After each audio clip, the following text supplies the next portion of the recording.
Well, hello. Sorry, we're a couple minutes late. Welcome to What Had Happened Was.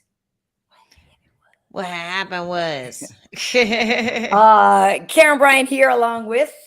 Angela overkill, even though I felt like a little bit of a over chill. I had like a lame weekend. I went and wanted to choke bitches out and ended up Yeah. just fucking hanging out on the sidelines and watching everyone else compete. So that sucked. And if you are new, just for all you BJJ competitors out there, if you're new to the IBJJF tournament, make sure you're going with a bunch of people who like know everything about it, because basically they love to DQ people. Why? So Just to because get they still money get and then your money. They yes. still get your money. So you can go and you can show up and you can weigh in, and if you weigh in on the official scale and it's over whatever your weigh-in weight is supposed to be, then you get DQ'd. But that's after they check your gi and make sure your gi is the right size and the right amount of space between your arm and your Right.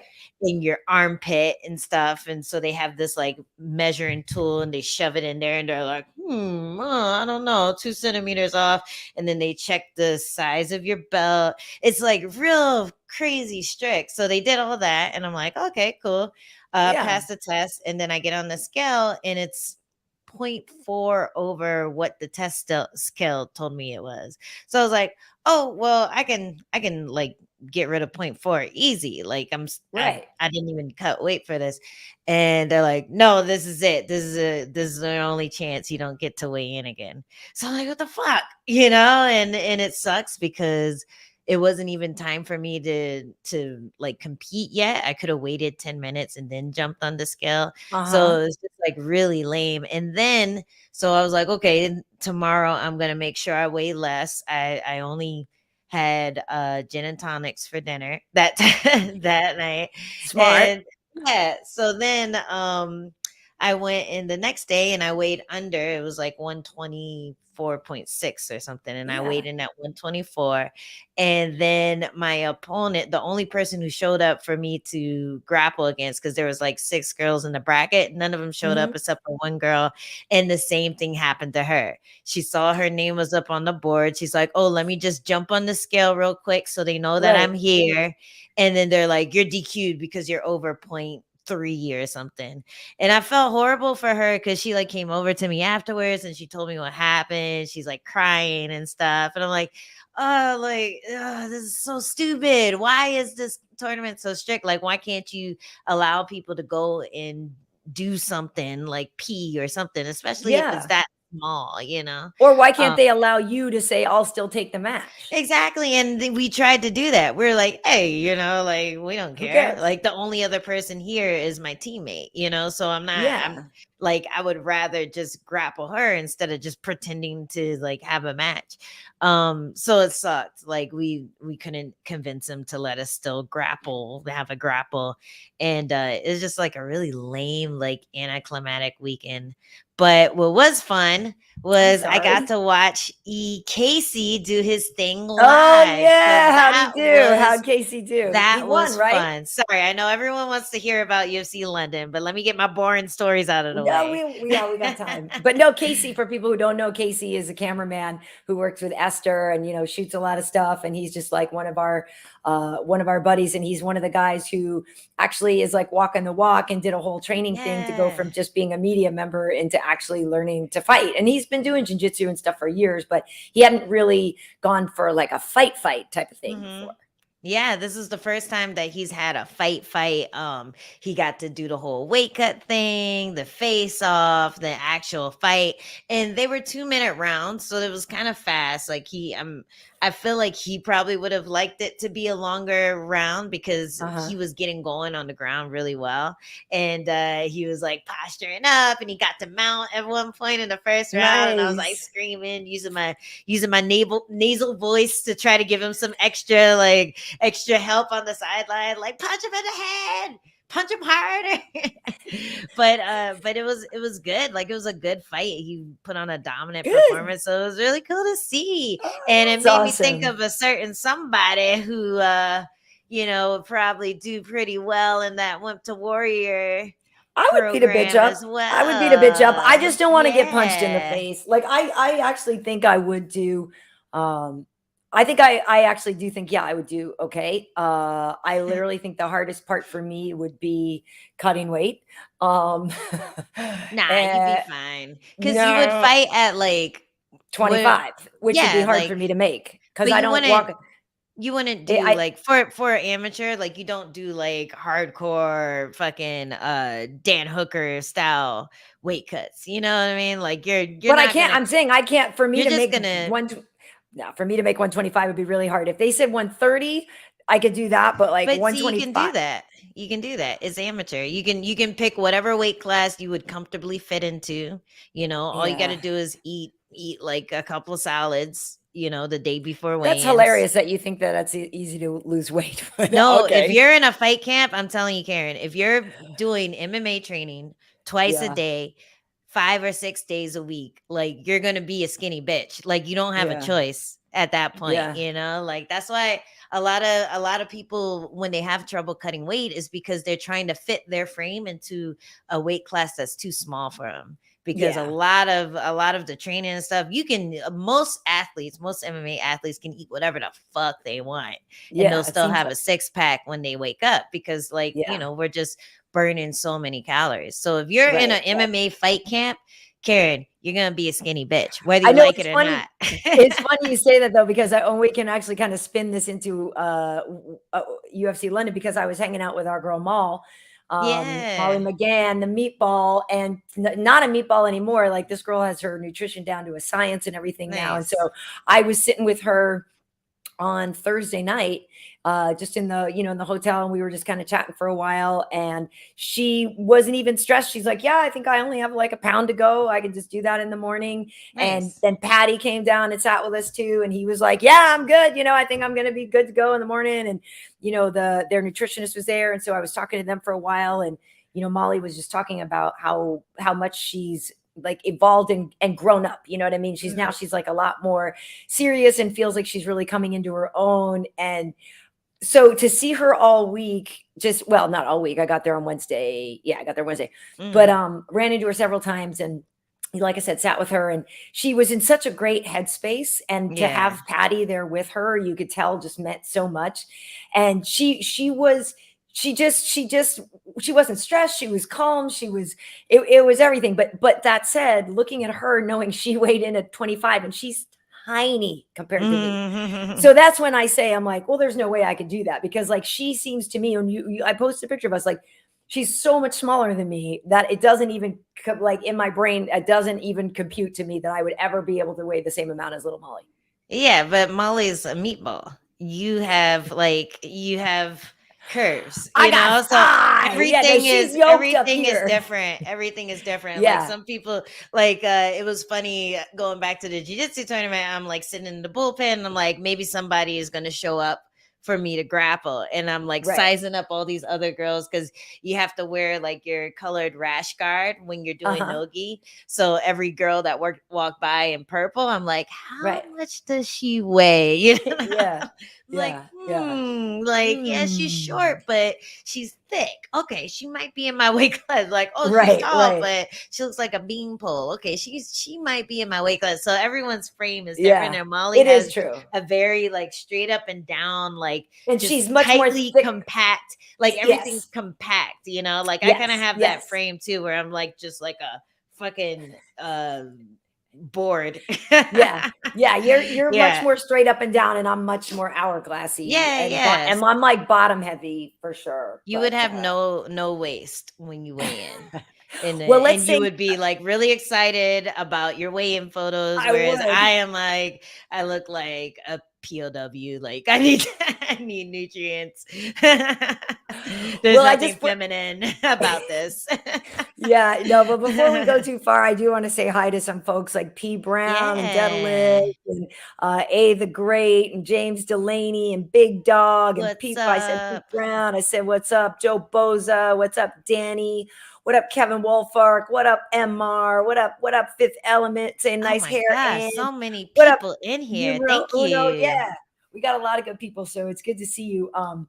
I should Oh say. man, Yeah. numero uno saying Stamp Fairtex versus Angela Lee. That's gonna be a fun fight. I really like that Stamp girl. She's Yeah. just super fun to like watch her social media and stuff. She has a lot of Yeah. personality, so I'm She excited does. for that. I didn't know that was happening, so that's pretty cool.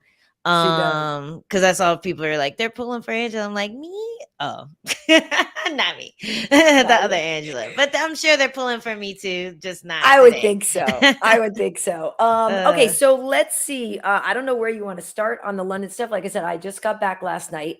I'm a little I I think I'm kind of a little jet lagged. Like I just was kind of kind of low key today.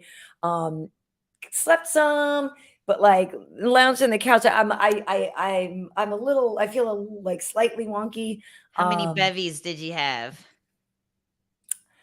How many uh bevies did you have, had some Karyn? bevy Over in London.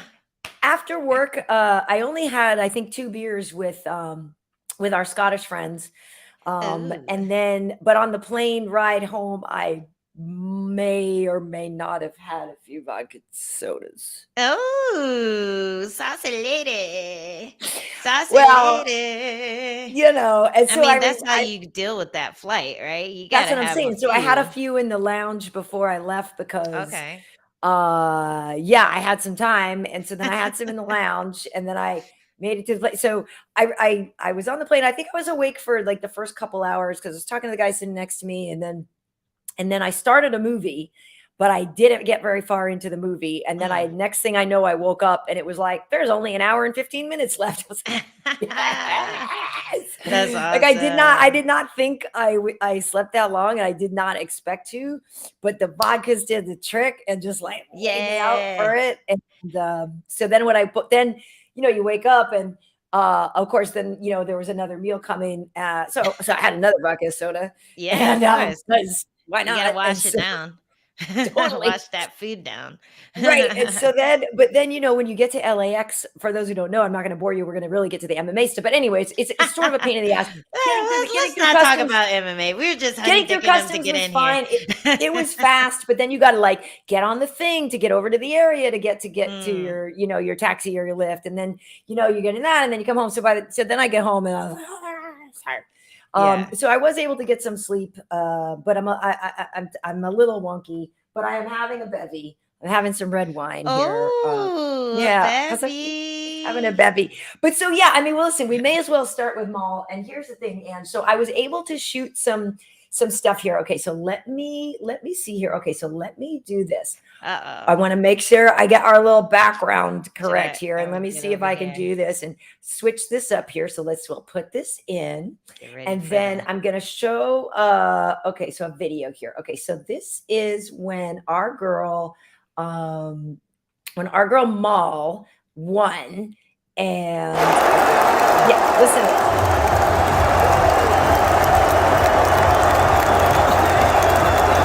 Yo, it looks crazy. So great, right? That's so crazy. Yeah. So look at Luana laid out. Dang, chill out.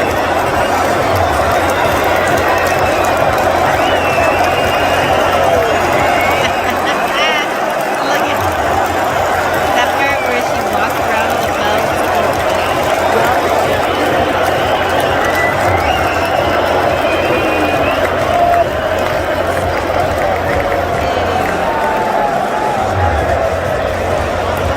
How long was she out? A long time. I know. But look at the crowd. So the crowd was insane. So yeah. So um no, so Luana was out for a while. And Yeah. to the point where, Hello. you're like, okay, this is amazing. And then I was like, oh no, like, Uh-oh. is she Like, is okay? she alive? Is Yeah, she that's the okay? scariest part about and like pause. Good job. Good job with the fucking we figured it out. Minority Report. Like, okay, we're gonna Yes. go Oh, to the yes. I'm side. getting better at We're this gonna now. go I've to the loaded in a few side clips of some and people. Exactly. bring in But yeah, that Molly. That was Molly after she The won. dead And body it she created. Dude, that was Dude, nasty. Oh my that was God. because we were talking to her after she and Patty came to the desk. I shared a picture, but I showed another. But they came to the desk after, and we were talking, and I was like, "Listen, Maul. I mean, look at these two. You know, they're just so great, right? Yes, Like so they're great." so cute. So cute. And so we were talking and you know, about how she really could have finished her in the first round, right? So I was Yeah. screaming, I'm sorry, I'm supposed to be neutral. But I have nothing Neutral against Luana enough. Carolina, Like but that Maul's that our girl girl. just Like, got here. Like the right. other girl just got here. She'll Molly's earn our like rooting. She'll earn yeah. our support eventually. Maul's our girl. Maul's our girl. Yeah. So I was really, really excited for her and really, you know, hoping for her to win. So we were talking about it after though. So in that first round, as I'm watching it though, and she was beating her up though, I'm in my head, I'm going body shots, body shots, body shots, because you Mm. did see a lot of the time that Molly had her and she was squaring off and teeing off on her, but a lot of it was to the head. And I kept saying, and we talked about it after, especially with somebody as lean as Luana, she's pretty skinny, right? Whereas, so I was like, listen, if she had just hit her with the body a couple more times, it could have done some damage. Of course, then they cut to the corner. Her corner is like body shots, body shots, body shots in the middle, right? And so then she starts to work on it. And then the third round goes to work, sets up that incredible spinning elbow. Like I didn't, like, I mean, you saw like the place went absolutely insane. And I'm Yeah. thinking like, you know, it's sort of like the Korean zombie, you know, with that up elbow or whatever. Like you definitely obviously practice that stuff, but to land one that perfectly with that kind of incredible impact and just shut the lights out. Like, and so the whole time at the desk, Patty's like, the shadow realm. She sent her to I can't do the Scouser accent, but he just kept saying over and over about Lad. She's in the shadow realm, Lad. And I was like, Yeah. yeah, she is in the shadow realm. But it was so, you know, it feels really special, like to be there and to see something happen like that for somebody, like a dream come true. You can't script it better. Like who the F wins with a spinning effing elbow at 0-2? Like what? Yeah. What? Dude, it was so awesome. And I gotta say, I was a little jealous because I was like, yo, that elbow was perfect. It It was was so perfect. It was perfect. perfectly placed. Perfect. And you know, like Molly beat her ass. Like it wasn't like Yeah. she needed that elbow to win, you Mhm. know, but she was slowing down a bit and her opponent started picking up the pace and something Mhm. could have Yeah. happened, you know, like she had to keep her P's and Q's about her because something weird could have happened. That girl's super long. Her knees were coming straight up the middle, which is the Yeah. only thing I was worried about with the body shots. I didn't want Molly to lean in for it and just like Mhm. catch one on the chin. But she handled it perfectly. She kind of like slipped under her armpit and then like waited for a second and then Yeah. boom, hit it right on the spot. It was perfect. It was so awesome. And just the full splay out finish too. Like Yes. Luana just being like, oh, in the Out. cage just made it so much more uh vicious. It was I liked it a so lot. It was incredible. nasty. I love it when women do nasty things in the cage. Like when there's like a little submission or something, I'm like, yeah, that was cool, but like that's not gonna make people uncomfortable. Exactly. I like when chicks make people uncomfortable by beating the shit out of other chicks. Like that's awesome. So kudos to Molly. That's why people love her. That's why she's Ex- making a statement, like Joseph Boza said. yeah, Like, yeah, it exactly. was really awesome. It was really Yeah, awesome. no, she should be getting a ranked opponent after that. And, you know, like I said, she was just telling me all week about how she really feels like she's coming into her own. And that showed it. I mean, it showed it. Mhm. It was, I mean, yeah. So Prank Game saying Molly's a superstar now. That spinning back elbow was insane. It Yeah, it was absolutely awesome. was. It was awesome. Yeah, see, and here we go. Kevin Wolfberg's spinning back elbow was vicious. I mean, listen, Luana was outclassed the entire match, but you're right. I think she did start letting it go in the third. And so that's the whole thing is I don't necessarily think that she was outclassed. I think she had a late, you know, she was a slow starter in that fight. And honestly, like, not that the matchups were incredibly competitive. It's funny because I was sitting out for the first like 4 fights. I sat down by the octagon and I was sitting with Nick Pete and Adam from BT Sport and stuff, and they were sitting right with me. And we were talking. I think by the time it was like the third fight with Jack Shore and Valiv, and we were like, man, these fights are so competitive. I know I'll get into the first fight of the night because I have some footage from that too. But like the fights were so competitive. So it's not like people were just brought over to England to lose to the locals, right? Like Molly had a fight on her hand and Luana was coming on strong in that third round. And yeah, to your point, I was like, oh, okay, well, there goes, here comes the knees and here comes the stuff. And like, yeah, that was a competitive fight. And even though Molly was in control of it, Luana was definitely still in that fight. Yeah, I think it was a good fight for her. I think she should definitely take the Paddy Pimblett route and just work her way up to that upper like echelon of 125ers, because Molly has so much power, she has so much talent, and she has a huge fan base. So don't throw her into the wolves right yet, like she kind of like picked some up, lost some, and you start to diminish the star that could be born. And I like that they gave her Luana, because I felt like it was a good test. It was a good step up, and now she can take like a slight step up again and not just rush into like, to a win over this person will get you a title shot. Like I think that always puts too much pressure on someone who is getting limelight no matter who they're fighting. You don't need, Molly doesn't need like a big name in order to sell tickets. Like people are going to show up because they think she's going to do something horrible to someone, no matter who it is. So why rush her into those big fights? Let's let her build. Let's let her get comfortable. She just was talking about how she grew up, how she has a good diet plan now. She's taking it more seriously. She's like, she reached out for training partners for this camp. I don't know who came. You would have been a good one too, because you would have been so good. You would have been such a good training partner for her. I really wanted to go, but I'm definitely gonna next time she's reaching out, I'm definitely gonna try to make that happen, because like we were this close to making it happen, and then some emergency stuff popped up and I couldn't come out. But I was really excited about going, just because she seems like such a cool chick, and it would have been fun. Like I love girls that don't mind like going ham, it's always a fun training session, and then you can have fun afterwards. Like there's never any hard feelings. She seems like a down chick, so I was really excited about it. But it'll happen. I feel like it'll happen. I feel like our paths will merge eventually, and it will. Like, I just hope you never fight her out there. Maybe you were like helping that happen. I'm helping to bring the good juju. No, I'm not gonna fight Molly. She's bigger than me. Come on, Karyn.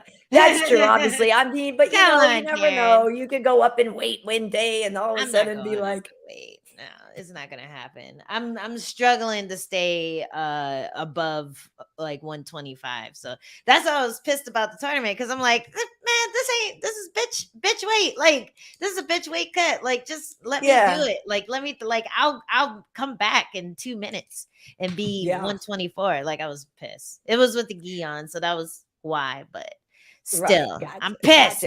Well, Daedalus is saying they're with you on this one. They love the vicious ladies shocking people. So Daedalus. Oh, and I saw some questions earlier. I missed them, but if anyone has questions, shoot them out, because there's no guest today, so we can get to them. We got time. But yeah. Well, yeah, and also now here, so this person, Ohad Okan, saying Molly got the best WMMA finish of all time. I mean, it's up there, and that was the whole thing when we were up at the desk, and Molly's like, and Paddy kept saying it too. He's like, look, that's like the knockout of the year. I mean, it's going to be a contender for knockout of the year. How could it not be? Yeah, no, not just for the chicks. Yeah, exactly. I'm trying to think of a cooler one that happened this year. I'm sure they're out there, but whenever a woman does something in MMA, I think it stands out.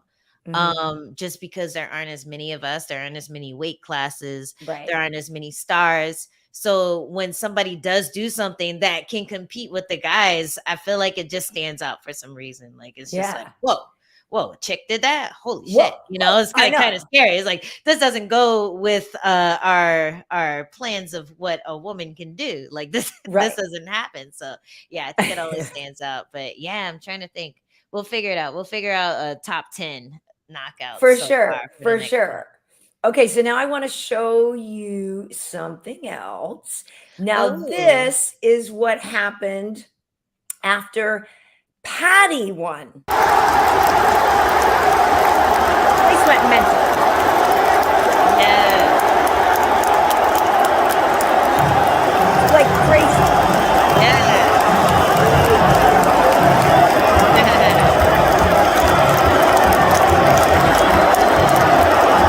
Then Molly comes in.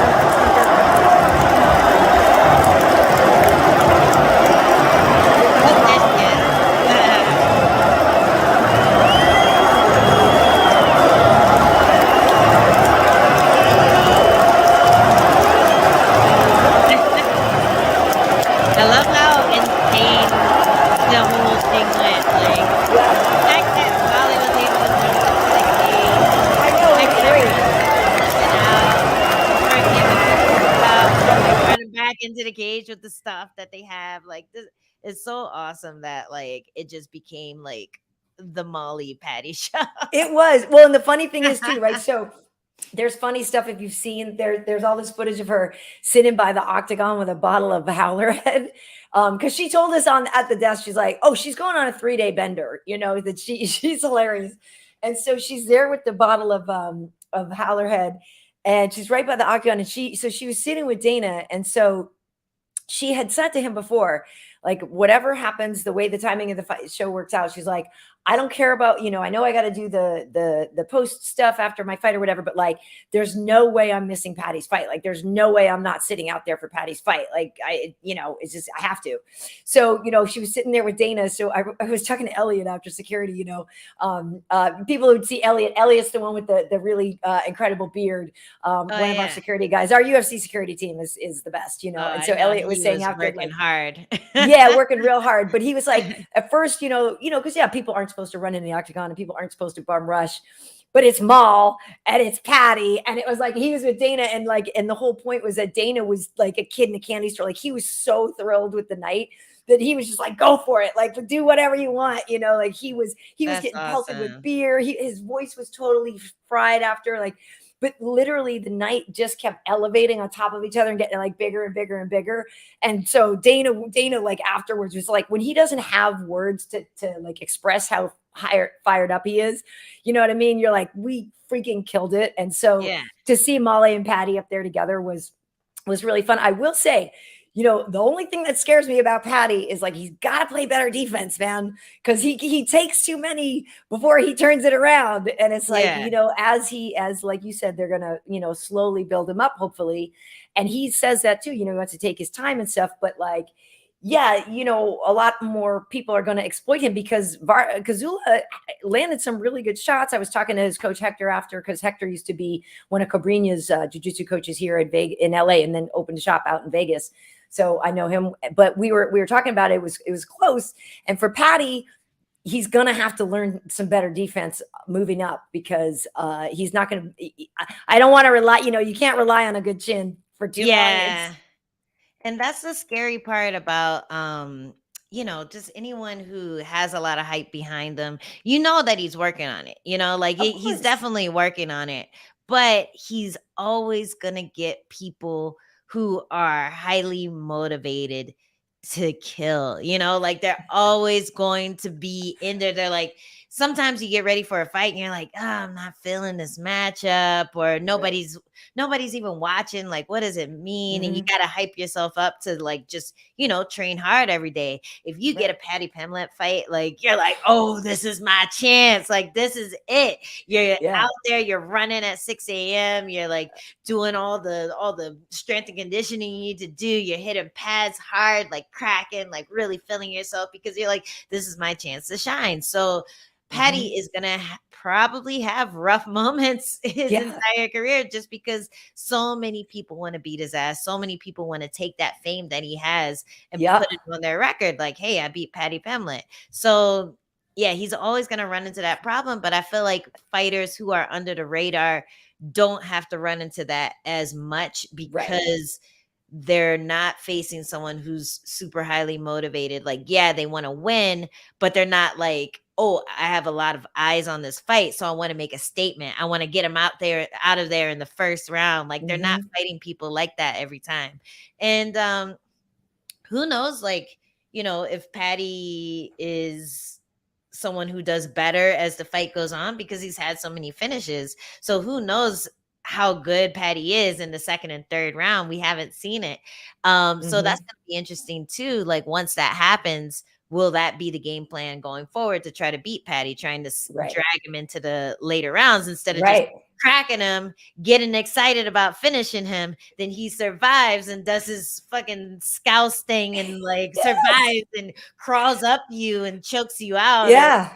To you with a counter shot. Like he's got like some survivor instincts that he really does. That a lot of fighters don't have, and I think that's what makes him great. Like yeah, he seems a little chinny, but if anything, that is the thing that makes him more under the radar. It's like a Bryant or like you would say, oh, he's getting hurt, or like your boy Paul Craig, who's like always like, okay, we'll get into that. How I get to the ground, I could get dropped, I could get a takedown.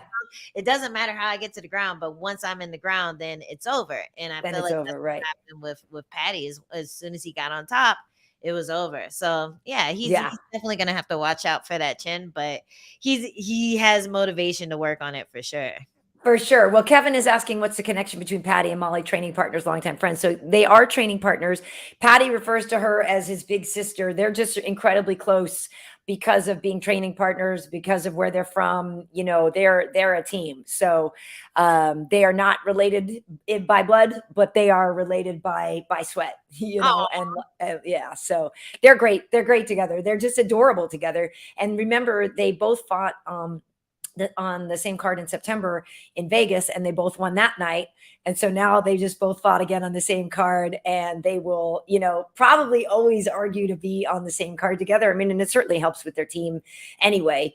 But yeah, no, it was incredible. And yeah, Trady 80, it was pay-per-view worthy for sure. Yeah. And that's exactly what we were all saying when we were there. That it felt really special, and it did feel like a big pay-per-view night. And yeah, so there was some stars were born, some big things happened. Okay, so Ange, I got some more videos. Because I was up in my little crow's nest up there by the desk. Okay, so here's what happened. This is after the main event when Tom Aspinall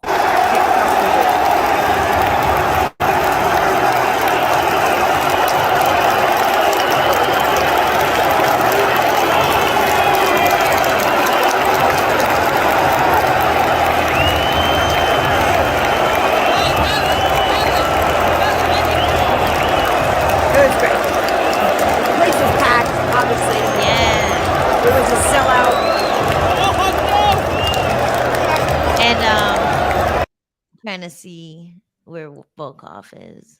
Oh, he's on that other side of the octagon. Oh, sorry. He's standing there, and he's like, yeah. It was incredible. It was so Tom, he's so calm and cool. Like, we saw him so much during the week. I chatted with him several times during the week, just at the hotel, and like his dad and stuff, and other guys from his team. And he was so self-possessed. Like there was just something, and we talked about it with him after, about how like he has always said he wasn't in a rush, right? He wasn't in a hurry, and he was going to take his time. And I said to him at the desk after, I'm like, bro, that was a perfect plan, but now you can't stop. Like now your next shot is either a title shot or like one more.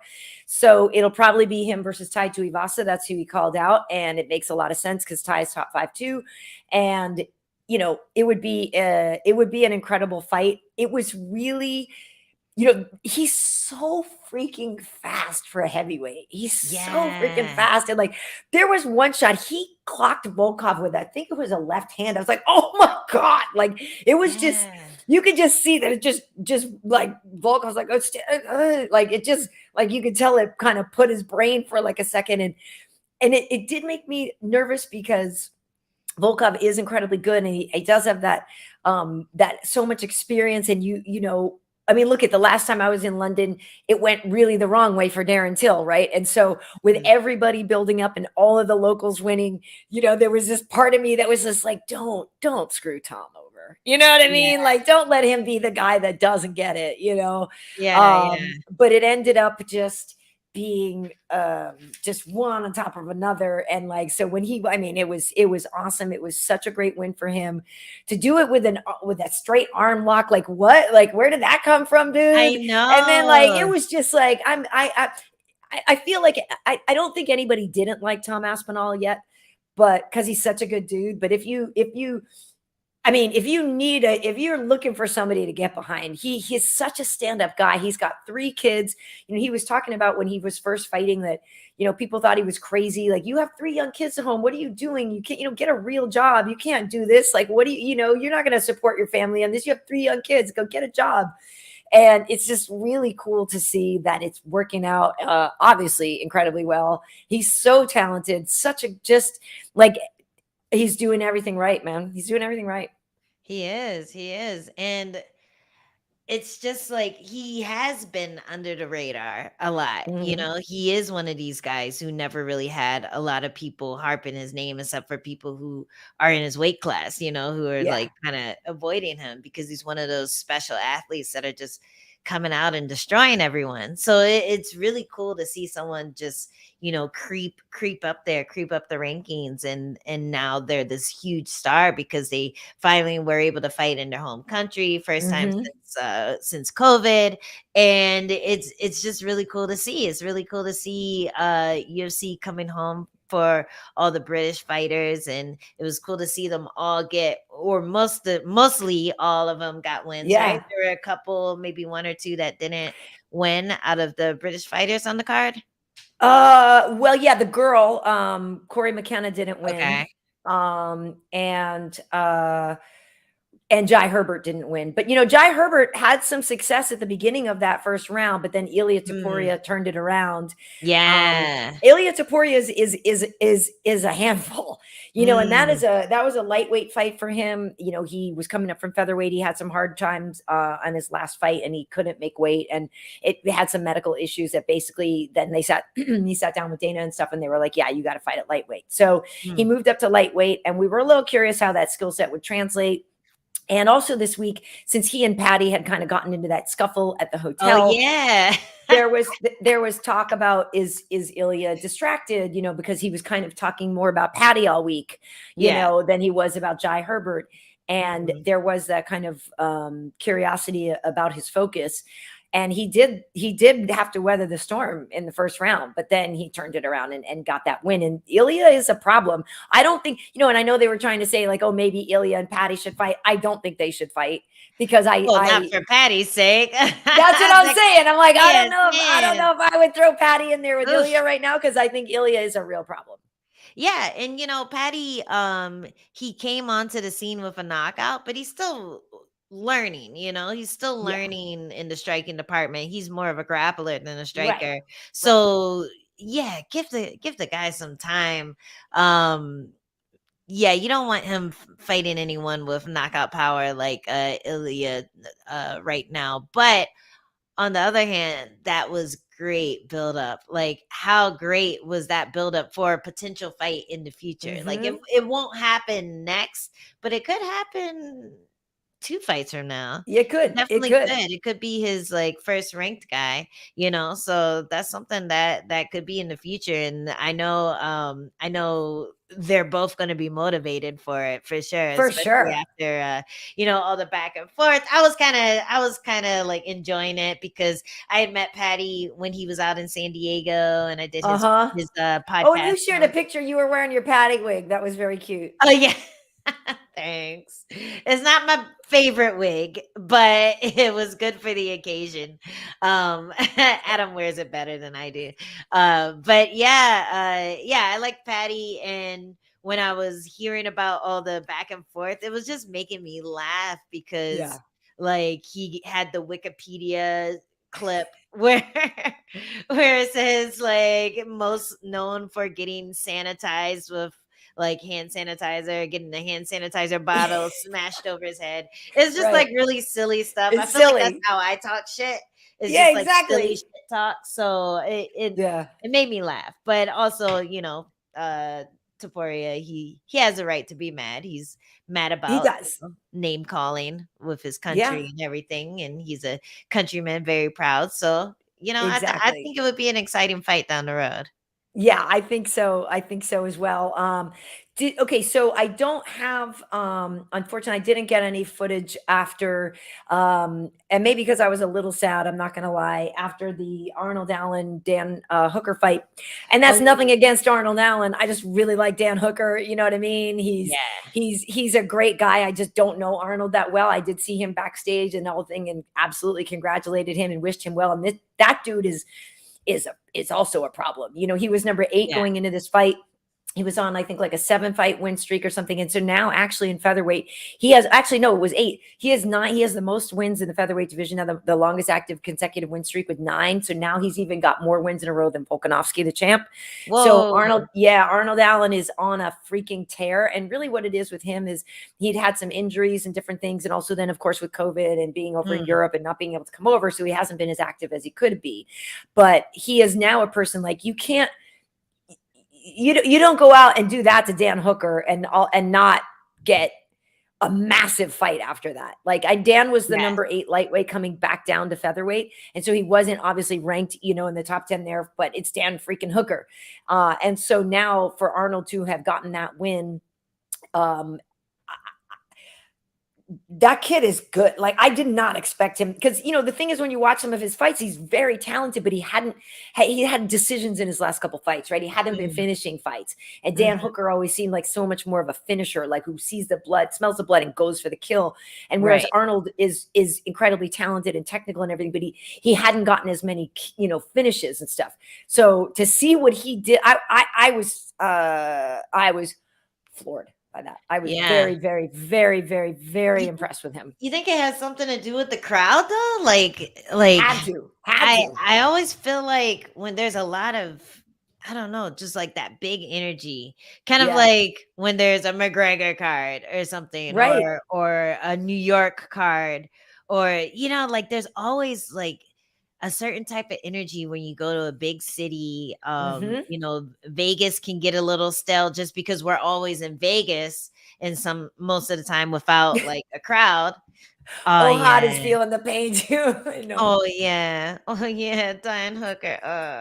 Yeah, I feel like O2 Arena, there's It something did the about energy, it. you're right. Like There's there's something definitely about it. something Like about it that makes you just not pull your punch. You know, mhm. you're doing full send every time you go, or you're just believing in your hype, you know, like you have this crowd cheering your name. You're believing in that every time you throw a punch and like you're throwing a jab and you're like, oh, they didn't react, but then the crowd reacts. You're like, oh, okay, that did something, you know, Yeah. because like in your head, you're your worst critic, but when the crowd's cheering you on, then you can ignore that little voice that's telling you you suck, you know, and you're just like, Yeah. I don't suck. Bah, bah, bah, bah, bah. You like have like an adrenaline dump like Molly did. But you know, if you don't, then you get that first round knockout. And we saw a lot of those Yeah. at UFC London. Like there were a lot of first round, second Yeah. round knockouts. Like it was really crazy. Or It finishes was rather. incredible. It was Yeah. incredible. It was incredible. So yeah, in the comments here, people talking to, but like people do like the Aspinall Tuivasa fight. I do think that's Mm. kind of probably next. And yeah, that could be incredible. And to your point, there were 9 finishes on the card. There were 12 fights, 9 finishes. So yeah, it is all about that big energy. And I do think it is contagious, and so it kept building, on the main card. Gunnar Nelson was the only one with a decision. And even for Gunny, I was just really happy he's back, right? So I was talking to him before the fight. So I talked to Gunny probably on Thursday or so, and I had like a really long conversation with his dad, who's so nice. And we were talking all about just the time that he's been gone.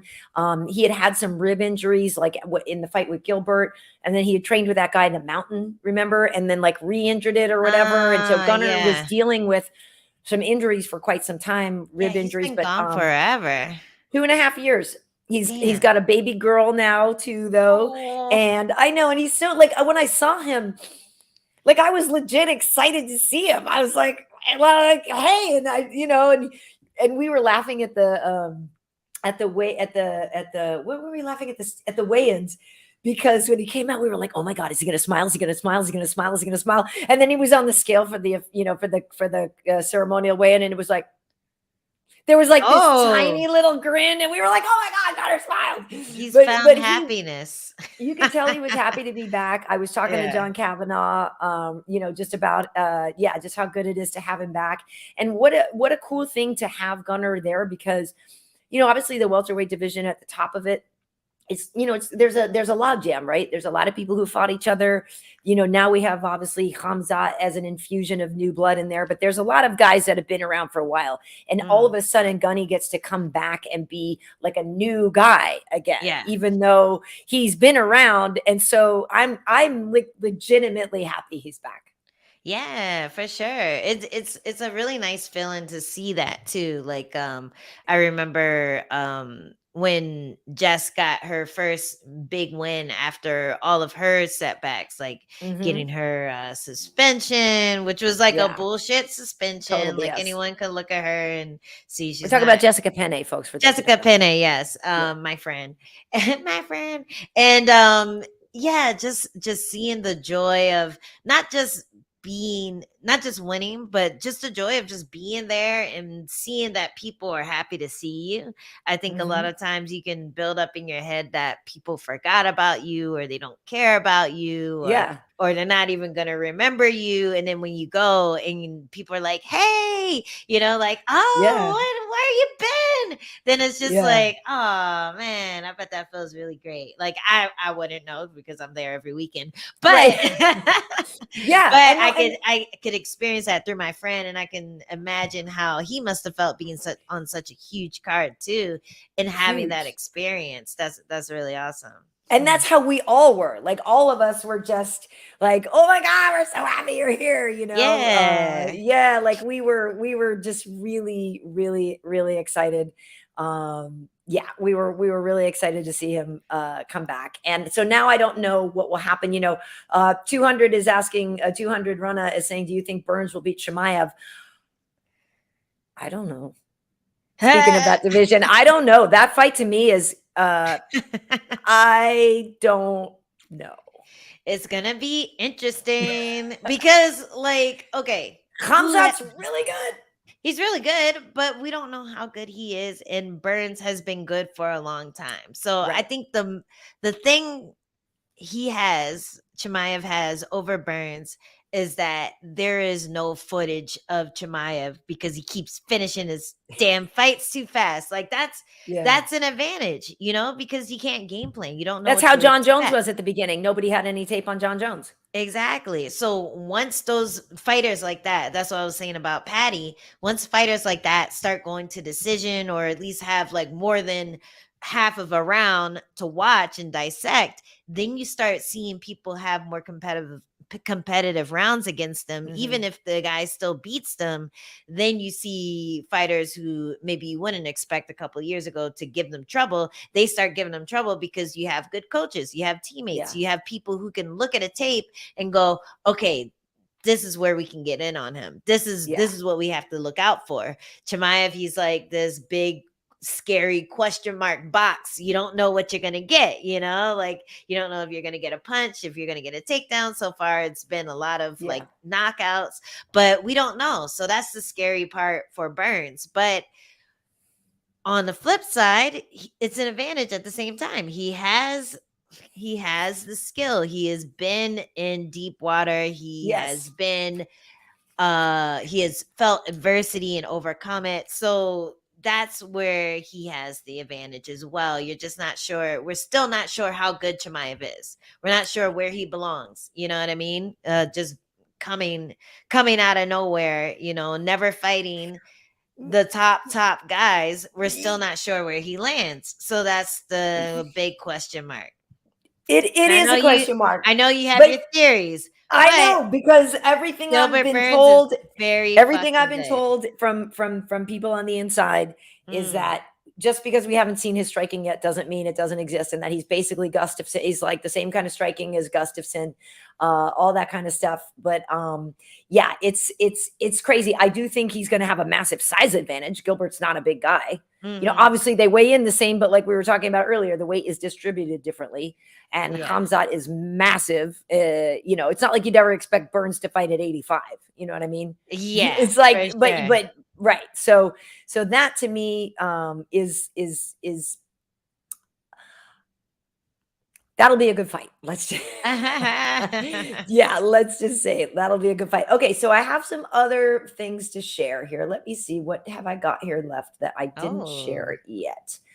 Okay, so here we go. Okay, yeah, so this is our good buddy right after Paul Craig won his fight. Oh yeah, we haven't talked about that. Yeah. So this is right after. Oh, you got close for that one. All right, yes. You got close for that one, Karyn. I said I watched the first 4 from the octagon.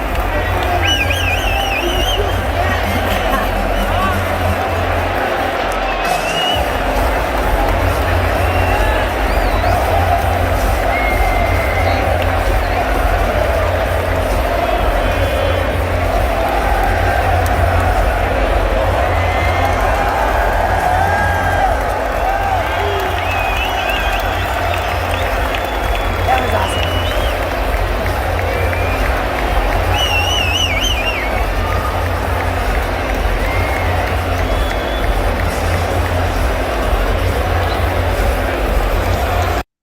So yeah, they were very excited, obviously. And so that one, though, afterwards, I was like, bro, trying to give me a heart attack there? I'm like, so like I said, I watched the first 4 fights from Octagon side, and then I had to go up to my post in case they needed me. So I'm watching that one, and I was sitting there and I was like, because like seeing those, like Krylov was landing like really strong stuff. And I was like, I think the time that he got knocked out before was like in a similar position or something. I could be wrong. I know Khalil knocked him out. I think I don't know. Anyway, but like when you see people get their head bounced against the canvas when they're on the ground, like it doesn't look good, right? And so the whole time I'm watching it, I'm like, okay, yeah, I'm thinking he was moving side to side kind of, and you know that he's trying to set something up, right? And you know that he's like reaching and right away, you know, Krylov had thrown the kick and then he was able to get the takedown, but Krylov had the advantage at first. And so I couldn't tell, you know, sitting there and like, you know, afterwards he was saying, yeah, his neck was kind of jacked up and his head, you know, here he, you know, he's like, yeah, it kind of hurt, you know what I mean? It was, you know, he was a little banged up on this part of his head, but you know, one of the guys was saying on the broadcast, like, oh, I think maybe he was partly knocked out at one point. And he said, no, he wasn't, you know, he's like, but they were hard shots, but he just knew that if he could weather that and kind of work and get to his grip. I mean, like the crazy thing is he was the underdog in that fight again. He did another triangle again. It's like at this point now he's like 5th most for finishes in the UFC in that division all time. So it's like Glover, you know, Glover's up there and like John and Chuck Liddell. And so he's tied with Shogun for like all-time finishes in the division. But I think now he might have the second most submissions, second only to Glover, or maybe he's tied Glover now. And he has, you know, like some other, I think he might have like the most triangles in the UFC. Like it's ridiculous now that people keep doubting him. And it's like, what are you thinking? Like, what are you thinking? Like, you know what he's going to do. He's going to get it. Like, he's going to get it. So then he called out our boy Anthony after, which they had talked about fighting before. Because Paul was number 11 going into this one. Krylov was number 9 and Anthony was number 5, I think. So, you know, if Paul gets number 9, basically, if not, you know, so that's a good fight. And they're both great grapplers. And it would be really interesting if they do that. But I was nervous for our boy, but then I was like, oh, okay, he did it. But like some of those shots did look bad. They did, but you know, they're usually not as bad as getting punched while standing up or getting punched when you're past someone's guard. So when you're Okay. in their guard, there's still a lot of like this that you can be doing. A couple of those Right. punches did look bad, but there's Yeah. still a lot of this that you can be doing to like make them miss, make them overcommit. You still have some control here. As long as your head's not bouncing off of the canvas like it did a couple times, then Yeah, I you're know. okay. But Right. you know, it's rare that you see someone get knocked out from ground and pound in someone's guard. Like it's rare. It Yeah. happens, but it's rare. So I understand why he was comfortable playing that game because the guy wasn't passing his guard, you know, like he wasn't able to get past. He was in the danger zone. And whenever you're fighting someone who's a very good grappler, especially with that amount of submissions from their back, you can't hang out in the danger zone. Like, and it was funny because in his post-fight speech, he was like, you know, he stood up and then he came back in. So it's like, well, now you're fucked, you know? Now, Like you totally. could have punched me in the head, let me up, and then punched me in the head some more Right. without the fear of getting triangled. But he jumped right back into his danger zone. Like, imagine these are the legs. This is the danger zone. Because out of nowhere, whoop, you know, Yep. like whoop, whoop, whoop, you know, like Yep. something's gonna happen where the legs flip around and snatch you up, and then you're tapping before you know it. And how cool is that little kick out that he did? So I was really into this. I think I understand what happened because I'm a grappler now. But Yes, you are. Grappler, Ange. grappler edge.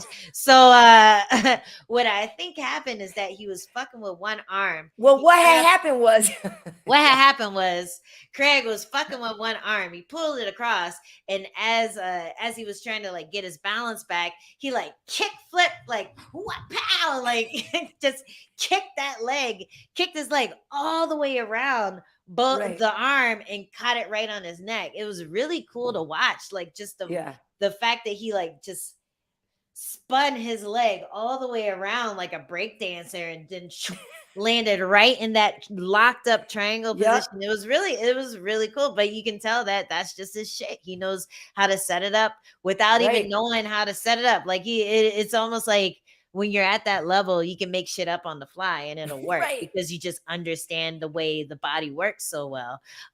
So yeah, that was really impressive. And you know, I was a little scared for him watching it, but at the same time, I'm like, oh, he went back in the guard. You know, like that's where you're like, oh, this guy's fucked. Like, why would he do that? I'm sure his corner was screaming, stand up, you know? Exactly. Well, here you go. Joe Boza saying Paul Craig is 5-0-1 in his last 6 fights. He is on a roll. He wants Anthony Smith next. He thinks he can beat Lionheart easily. So here's the thing. He is on a roll. He's been doing great. And like I said, those two have talked before on social media. And we were trying to set up at one point for those two to grapple at Chael's submission underground, which would have been cool. And then COVID hit and, you know, it didn't happen or whatever. So there was talk actually of Anthony and Paul just doing a straight up grappling match somewhere, you know, that wasn't a UFC fight, which would have been really cool. Yeah. So anyway, maybe they will do one day. But yeah, I mean, the interesting thing about him is that Ankalaev, who just won, you know, last week or whatever, you know, Paul's the one who beat Ankalaev. So Ankalaev's record is he's got 1 defeat and Paul's the one who did it. And so it's like he gets to avoid Ankalaev now. You know what I mean? He already beat him. And so he's got him. And so Anthony might have to face Ankalaev because they actually jumped Ankalaev over Anthony, I believe, in the rankings after his win. Anthony was number 4 going into that fight. And Ankalaev was 8. And I think they bumped Ankalaev to 4 and they moved Anthony to 5. And so, yeah, like, I know Anthony's trying to get back to the title, so he may not necessarily want to fight lower, but at the same time, at this point now, you know, Paul is kind of a boogeyman in a way, right? Like he's the guy now with this special skill set. So even though Anthony maybe wouldn't necessarily move forward if he fought Paul, he could say, look I'm a tough guy who just beat the one that everybody's afraid of now. You know what I mean? So it still makes sense for Anthony, I think, to take that fight. And obviously it's a huge one for Paul if he can get it to fight a former title contender. I know he said like, oh, I want to do it in June in Scotland. And that's like a rumor, you know, that there might be another UK card this summer. Hopefully there is. I'm not sure. I know. If not, we definitely got to go. If I'm working it or not, if they do a Scotland one, we have to go because we have to go. because For I got to sure. trace the family roots, and we got to go, and I got to go with you and your hubby. So Yeah, I gotta visit the but in-laws. I'm happy for him. You know, he actually told me afterwards, he and Brian, I rode to the airport. Yeah, somebody asked, is that my leg? Yes, this is my leg. I was just getting comfy here. I rode Keep working on that. Paul Craig. yeah, Trying to exactly. set up. Throwing up the leg. I rode to the airport with them, and they were like, yo, KB, not for nothing, but we had a really bad camp. And so they did not have a great camp. And also part of that camp was because it was so long, you know, the fight had gotten canceled before, like he was supposed to fight in December, all of this. And so there were just some things in camp that, like, some injury things, you know, little things and this and that. And so he was saying, like, yeah, they did not have the best camp, actually. So it felt very rewarding to get a win like that in that place in the O2 after facing adversity, you know. Yeah. That's awesome. And like that would be so cool if they went to Scotland again. I've been trying to fight in Scotland since 2015 because I don't know if everyone knows this, but my husband, he's Scottish. We have well, he has family there, so therefore I have family You there. have family there. And I always thought it would be cool to like represent and walk out with the Scottish flag because you know I'm married into the country. So I've always wanted to fight out there. That, and it's one of my favorite places to visit because it's just, I don't know, it's just something about the people. Like I was telling people about it the other day. There's something about like people with fun accents that love to drink. Like that just speaks to my soul for some reason. I'm like, all right, yeah, let's talk shit and drink, and I may not know what you're saying, but I'm sure it's funny, and let's drink some more. Like that, it's the best vacation for me. Like that's what I love to do when I go on vacation. So I feel like it would be really fun to just fight out there and then just enjoy afterwards. Right. Party with the natives, and you know, party with the in-laws and everything. They get to see like what we do, me and my husband do for a living, and it's always a good time. It would be cool. Well, yeah, So and for sure, like I said, my mom, let me know if you hear something. I will. My mom and my brother and I have talked about going over there, like I said, to trace the family roots, and also because my brother and I like to golf. And so, like, yeah, I want to go over there regardless of if I ever go, you know, with a work thing or not. I will be going to Scotland at some point. I absolutely have to. Like, I have to because yeah, same thing. Like, it's exactly that. And that's part of the reason why I like hanging out with those guys the most, because that's all you do is take the piss out of each other for a while. Yeah. I actually do understand, I would say 90% of what they say. Even my producers half the time, they're like, okay, you're gonna have to translate. We have no idea what he just said, you know. But I think it's because the Jamaican patois, and like I've said this before, when I went to Ireland, I really understood everybody really well. Yeah. There's something about the rhythm of the accent, there's something about the rhythm of it that I'm able to discern. So I actually can hang and like understand those guys quite well. We're all descendants of pirates. So. Yes, exactly. So it was a really great win for him. Okay, and then I have one last video to share here, and this is when Mokaev picked up his win. This was the first fight of the night.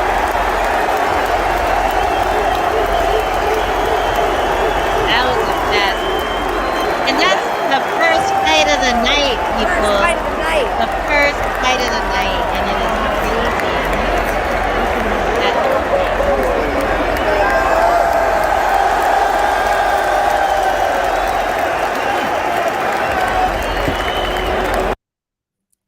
Yeah, so that was pretty great because he came in with a lot of buzz, people talking about Mokaev being the next big thing, and he sank in that sub in, I think it was, okay, I have it right here, 57 seconds. So there was two, this was a special thing. So this was one of the only the third event, only the second time there were two submissions in under a minute on a card. So UFC 188, when Kane and Verdum fought, was the only other time. So Mokaev got his sub in, it was a guillotine in the first round, 58 seconds. And then Makwan Amirkhani against Mike Grundy, that was the second one. He got that Anaconda at 57 seconds. And so, yeah, but both of those guys went crazy. And, you know, Mokaev is a guy that, yeah, everybody was buzzing about. He comes in here, does the damn thing that fast. And in fact, actually a really cool post, if people looked, my buddy Stefan Struve was at the event because he and Marloes Koenen, they were working together, you know, on the broadcast for the Dutch television. Oh, okay. Stefan posted a picture from years ago of Mokaev with him, like Mokaev pretending to go in for a single leg. And he posted this thing. He's like, yeah, you know, a lot of fighters tell, you know, a lot of time you meet people and they say, I'm going to be in the UFC like you one day. And he's like, and literally like, this was Mokaev like 6 years ago. I forget how many years ago. He's like, and here I am tonight, like watching this kid debut in the UFC and get us like, I was like, that is so freaking cool, man. I'm really like cool. flipping out because I really want to see this picture because he's probably like a tiny, he probably looks like a toddler. Yeah. He does. Well, and Stefan, yeah, because Stefan is so massive. Because Stefan Struve is huge, and this kid is a 25er, and that was 6 years ago when he was probably like 15. So that's the image in my head. This is the picture. Oh my god! And so that's Stefan, and he's like, yeah, he's like, there's him, and then there's Stefan with him afterwards doing the interview. Oh, he's still isn't that cool? Big. I know he's so big. Oh shoot, I forgot when I do this, it messes up the camera. You gotta like wave your hands around, like focus on me, focus on this bitch. I know. I need to. Yeah. Oh! Come on, camera, keep up, camera. Come on, camera. You can do it. You're like, I want to tap on the screen like my iPhone. Right. Yeah, I forgot that when I do that, it screws up the camera. Oh, well. Maybe if you hold up the camera. I know I have to do this. Just do like a white balance and then it'll come back. Almost. Yeah. It'll come back. It'll come back. Better. You have that like 70s glow, that like Vaseline lens. Yes. I'm like, I need to do that for mine. Get some. Here, actually, I'm gonna go away for a second and I'll come back. Okay. And there we go. See, now that's all I have to do. It's just like go back. Smart. But anyway, so yeah, Clever Mokaev. That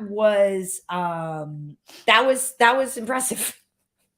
Yes, that was very impressive. That knee, oh my God, that jump knee, it was just perfectly timed. And I'm guessing he knew the shot was coming. So it's like, it's kind of cool when you throw the jump knee like that, because you think that this leg is coming up.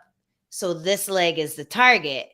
Right. But what actually happens is this leg comes up, but then you switch in midair. So the target that he was probably going for ends up cracking him in the face. So it's like this. Yeah, there you go. That's how jump and switch knees work. So that was really well timed. Like, he just seems to have good instincts for sport. Like, I'm excited to see what he does later. So seeing Durden get smashed. Do you remember why? Durden is one who, after he beat the Chinese guy Ricky Lang, said, now I'm sending you back to China. And people didn't like that. People didn't like it. And then he kind of doubled down and was like, I don't care if you don't like it. And he was trying to say that it wasn't racist, because he was just saying, like, I'm just sending the guy, like, he came in on a plane to China, I'm sending him back to China. But at the time with the COVID and all this stuff, like it had a very bad, I feel like left a bad taste in your mouth. I feel like that's what he's referencing. Yeah, I felt like he was trying to do like a what's his name? A Colby thing. Yeah, I think so too. That guy. I feel like he was trying to do a Colby thing and didn't feel like he would hurt anyone's feelings by saying that. But it was just not good. But that's why. Because that was the thing. So I think that I think that's what. Hey, listen, by the way, I just want to show you this one, Angie. This is from Hess. Much love to you both. Much respect, 100%. Can't wait till you fight again. Overkill. Yes, thank you. But yeah, so it was an impressive night, and I just want to show you guys this. And I was actually gonna post a picture of this on the gram as well, just because I feel like people should know this. You know, a long time ago, our good friend Michael Bisping, and it was a real treat working with Mike again on the post show. We had a lot of fun. But a long time ago, somebody said, Michael said to me at Fox, he was like, oh, you know, you're really good at reading the teleprompter. And it was like a diss. And we were joking. And it's one of those things that we're like, ha, ha, ha, ha. And it was kind of mean. But I laughed it off and I was like, whatever. But anyway, that phrase has haunted me, and people still say it to me all the time and talk stuff to me all the time.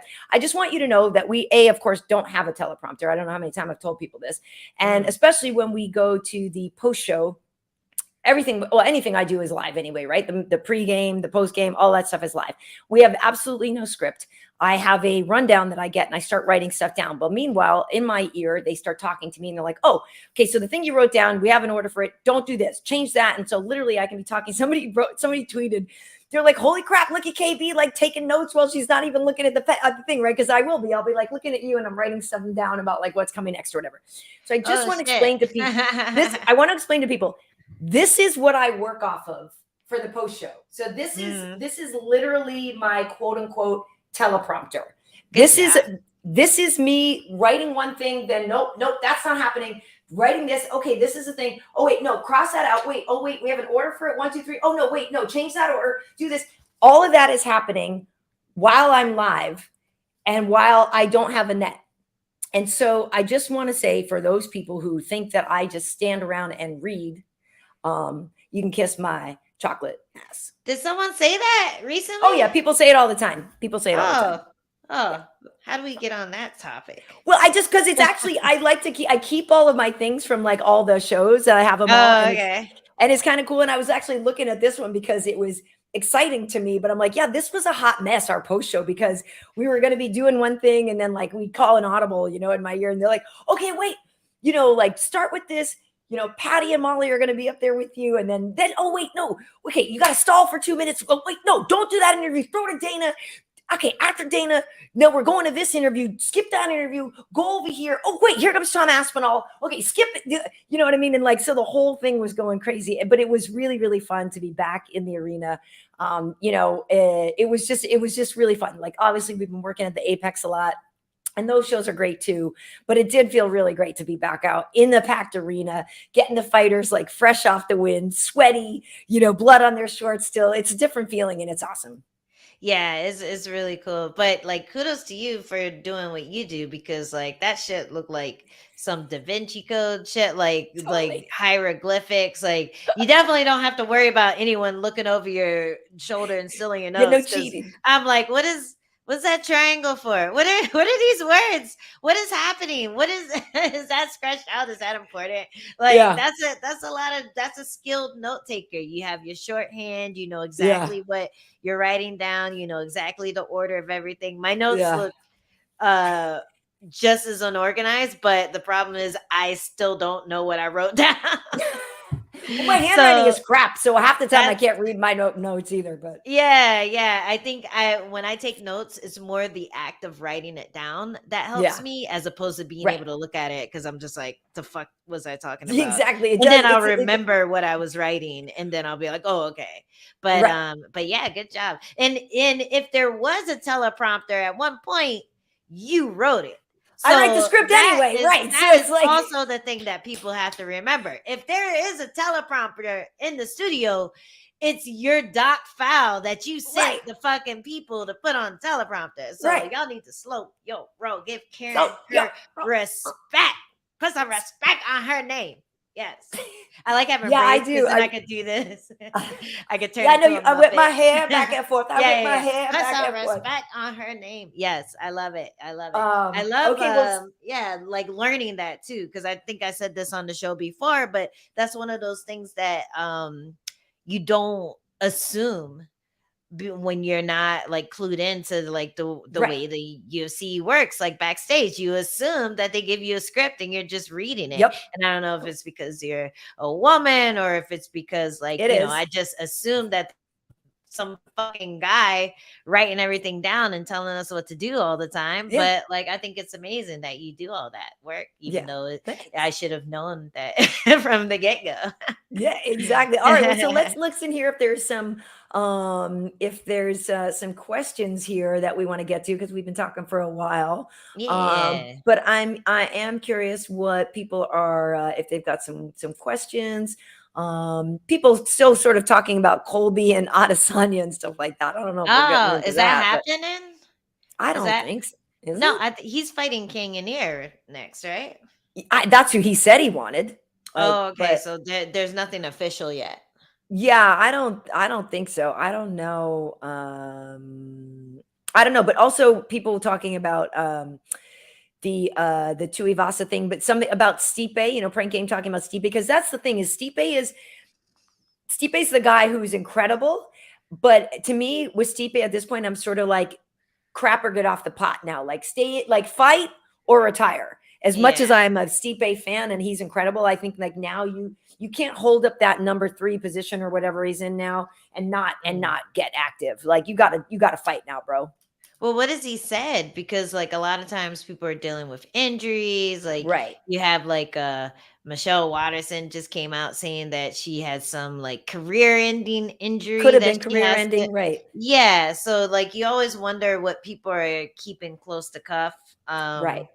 Right. Because like they said, he's been in a lot of wars, he's taken a lot of damage. Yep. Holding on to that belt, it's a hard job, so you might go in there fresh. It's like when they show the pictures of the presidents, like after Right. when they first got in, and then after they look like they went through an age machine or something. Then Exactly. that's what happens to your body when you're a champ and you defend. And he had the longest like defense for heavyweights for a while. It was only like Yeah. 3, but that's that's a It's lot true. for But heavyweight.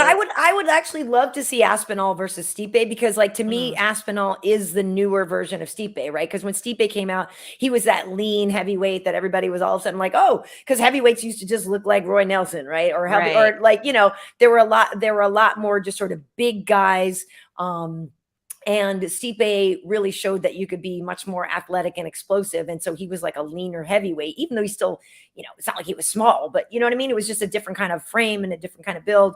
And I Yeah. feel like Aspinall is a newer version of that. Like I know Tom called out Ty, and Tom and Ty would be a really fun fight, but I actually think too Aspinall could fight Stipe, and I would like to see that.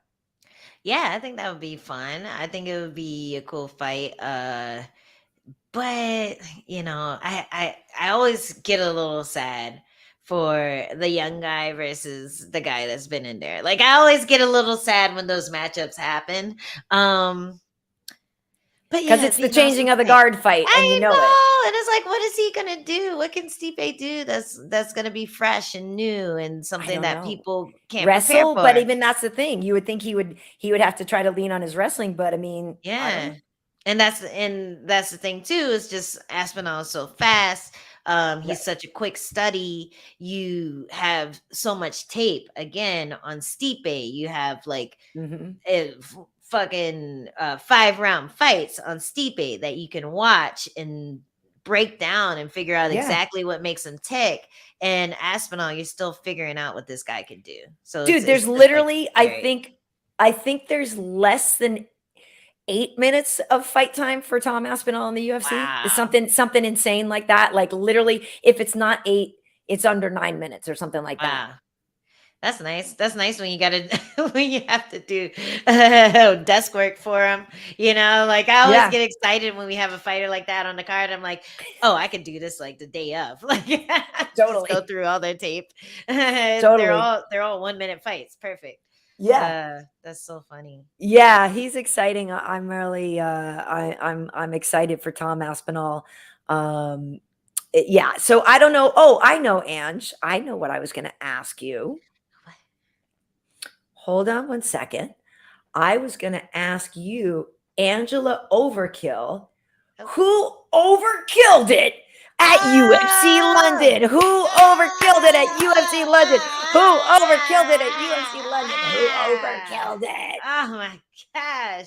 All right. Well, I wasn't ready for this question, but I'm gonna have to go with my girl Molly. I know you were probably gonna pick her, but I'm gonna say Molly overkilled it. She outperformed in the first round. She had a bit of an adrenaline dump, but then she got a takedown, a big old double leg against the fence, which was, I think it just is amazing when a fighter goes from being that fighter that everyone expects to Yeah. doing something different, adding wrinkles to their game. I thought that was a great way to recharge, because that was a lot of output, and I could see it, just like, oh, she's throwing a little slower this round, but then she gets a big double leg so she can rest. And then in the third round, she hit that elbow, which was beautiful. I threw that elbow, the same fucking elbow, in my fight, and it didn't land as perfectly as hers land. And it was just like, I was just like, loved it. So that's my pick. Molly overkilled it. It was amazing. Nice. She did. All right. Well, then let's see who was in K-Beast mode. K-Beast mode. K-Beast mode. I think this is pretty obvious. We'll give this one. We'll give this one to our Scottish buddy Paul Craig for getting it. Yeah, we'll give it to him because you know why? I like the way you say it, Craig. Paul Craig. Paul Craig. Because of the adversity that he had to weather, because of, also the thing is he kind of got screwed. He was on the main card originally, and then they bumped him down to the prelims, which they shouldn't have done. I mean, it was cool that Molly was on the main card, and I understand Molly was originally on prelims, and like, I get it, right? And the way it all worked out, like, it makes sense. And I have obviously they should have both been on the main card. You know what I mean? But the fact that not only did he kill it with just sinking in just another ridiculous triangle, being the underdog, but I also just really thought, it was a smart call out. And then he said something. He was like, "Well, Anthony's just kind of like a." What did he say? He was like a bloated middleweight or something. And he's like, and I'm not the biggest. And he's like, I'm not the biggest guy at 205 or whatever. But like, I just thought that was good. He had because a lot of time people don't have a name ready and a situation, and like, so he just like nailed everything he should say after a win. So I thought he did a great job.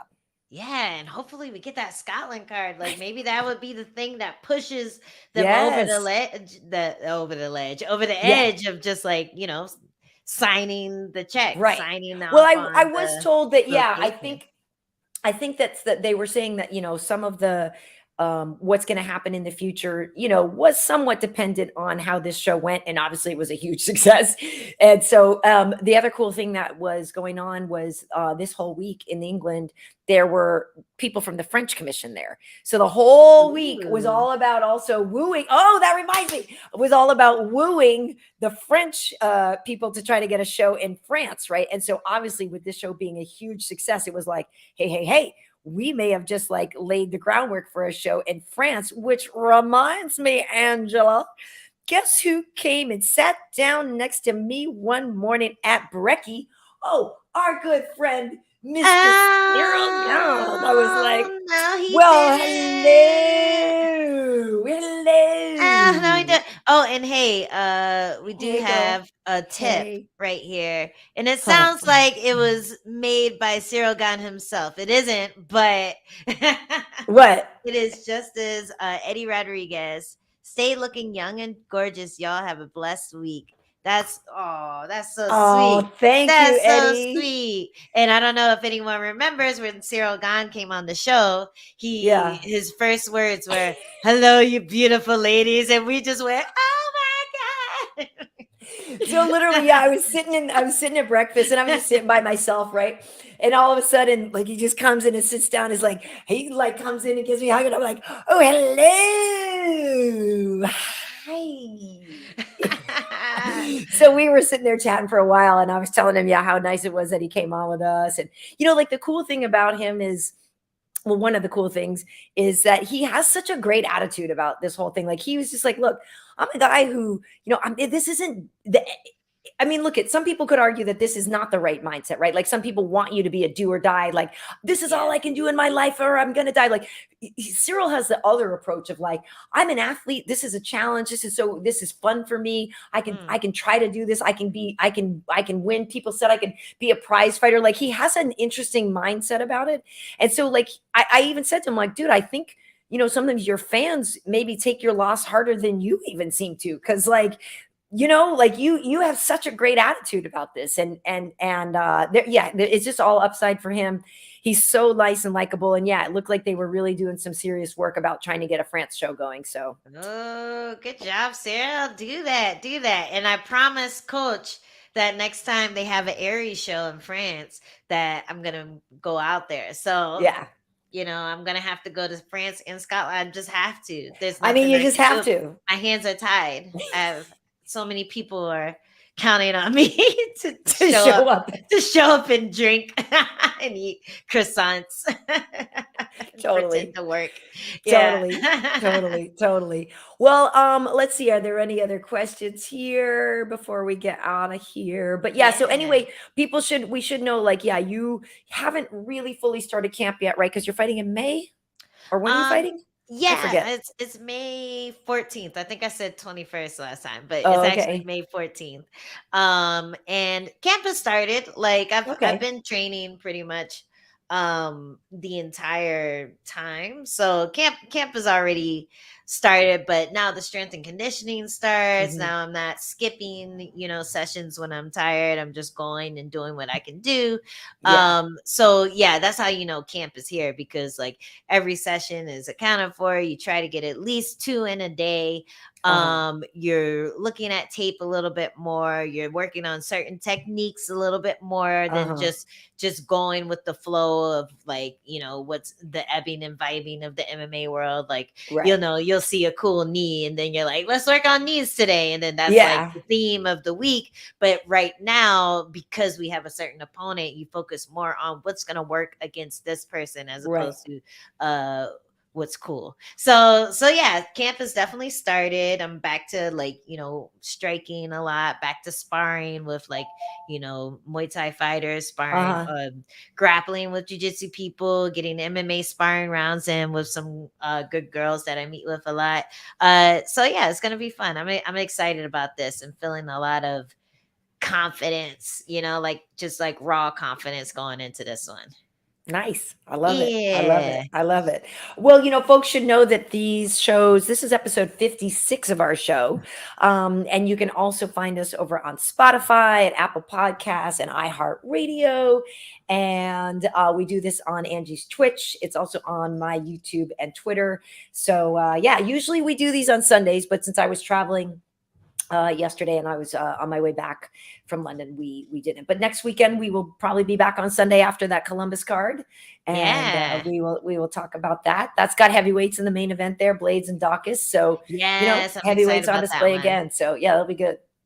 I like me some Curtis Blades fights, just because it's like a good study for me. Yeah. Like, he fights so well. Like, in the fact that he isn't a striker, but his hands are solid. Like, it's a really Hmm. he's a really fun one for me to watch. And Dawkins too. Dawkins is solid. We did get one question. Somebody Okay. asked, well, Which who am I fighting? And someone answered already, Vierna Jandiroba, May yeah. 14th. And Yep. then someone else asked, Takero man asked, do you have any fun exercises in camp? And one thing that I thought was really funny during Paddy's fight, because he trains with Justin Flores, who I also train with. He's one of Okay. my coaches. We do a lot of hip throws and a lot of Uh-huh. just like a lot of judo like throws and stuff on the crash mat. And so we do it on the crash mat to Cool. protect our bodies, because it's a Sure. big fall. So if you're doing like 100 like Haraya Goshis, 100 Uchimatas, like, you want to have that crash mat there Right. so you're not hurting your uke or your partner. So Yeah. when Paddy was against the fence and they had the corner mic'd up, and the corner was going, hit the J flow, and I was like, I know what that is. I know what That's he's cool. gonna do. I know what he's gonna do. And then he hit that big Harai Goshi, that big hip throw, Yeah. fucking kicked the guy's legs out from under Right. him, landed on top, and that like started the whole sequence to the finish. So that is one of the fun things that I get to do. I get to toss my training partner around, but then she gets to toss me as well. But it's all good fun. Like, going for rides on judo throws is actually kind of fun. Like, Is it? it kind of feels like a roller coaster ride. Like, Yeah. you flip all the way around before you hit the ground. So it's Right. Oh, that's yeah, cool. it's fun as long as there's a crash pad. And when there's no That crash pad, then it's out to Not get so fun. hurt. Not so fun. Not so fun. Well, where can people find you on social media?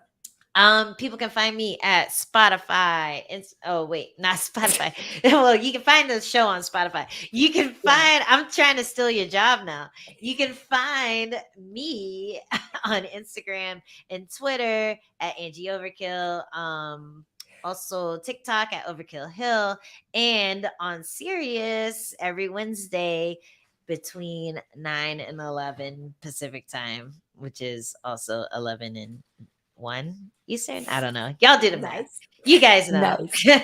Nice. And for me over on Twitter and YouTube, it's Karyn Bryant, Karyn. Bryant as in Kobe, no relation, but may he rest in peace. Over on Instagram, it's at KB Heat. Tomorrow night for Tuesday night festivities, we are going to have our buddy Max Payne Griffin on with us, because Max is throwing down with Neil Magny this weekend at UFC Columbus. So we'll talk to Griff about his fight, and so that's at 7:00. That's a big one for him. It is 7:00 West Coast time on my KB Heat Instagram, and then we do the after party over here on YouTube. And I'm sure we'll talk some more about London. And I have a ton of pictures. I was like, I could do like a travelogue. Like I took a ton of cool pictures over there. I was able to get some time and go see, Parliament, Big Ben, and Westminster Abbey. Like on Saturday morning, I took a quick lap, over. I took the tube in and got to walk around, and Heidi and I went out on Friday night over to Piccadilly. So I did get to see some stuff. It was nice.